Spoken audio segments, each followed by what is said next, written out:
सध्या हिंगोली जिल्ह्यातल्या पेट्रोल पंपवर मोठ्या प्रमाणामध्ये डिझेलचा तुटवडा निर्माण झालेला आहे। मी सध्या हिंगोली शहरातल्या अशाच एका पेट्रोल पंपवर उभा आहे आणि आपण या ठिकाणी बघताय पेट्रोल पंपवर शुकशुकाट पाहायला मिळतोय।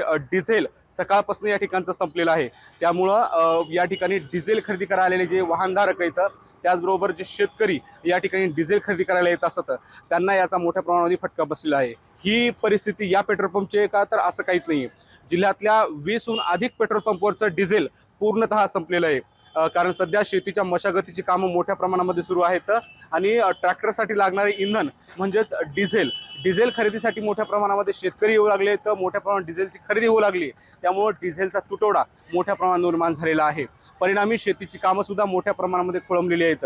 प्रशासनाच्या वतीनं सातत्यानं सांगितलं जातं की डिझेलचा पुरवठा मुबलक प्रमाणामध्ये आहे, डिझेल सुरळीत पुरवठा केला जातोय, परंतु प्रत्यक्षात मात्र अनेक पेट्रोल पंपवर डिझेलच मिळत नाही। त्यामुळं वाहनधारक असो त्याचबरोबर शेतकरी असो पुरते हवालदिल झाले, तर पुरते हैराण झाले, तर कारण डिझेल मिळत नाहीये। त्यामुळे शेतीच्या मशागतीची कामं कशी करायची असा प्रश्न शेतकऱ्यांच्या समोर उभा राहिलेला आहे। या संदर्भात आम्ही पेट्रोल पंप चालकांना विचारला असता मोठ्या प्रमाणामध्ये डिझेलची मागणी होऊ लागली, त्यामुळं जो काही डिझेलचा पुरवठा होतोय तो कमी कालावधीमध्ये संपून जातोय आणि त्यामुळं डिझेलचा तुटवडा निर्माण होऊ लागला आहे। त्यामुळे या डिझेलच्या टंचाईच्या पार्श्वभूमीवर प्रशासनानं या संदर्भामध्ये निर्णय घ्यावा आणि डिझेल मुबलक स्वरूपामध्ये उपलब्ध करून द्यावं अशी मागणी आता ग्राहकांच्या वतीने केली जाऊ लागली आहे। माधव दिपके, एबीपी माझा, हिंगोली।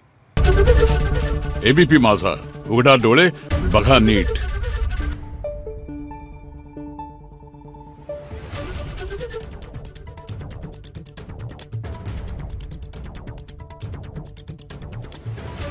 Thank you.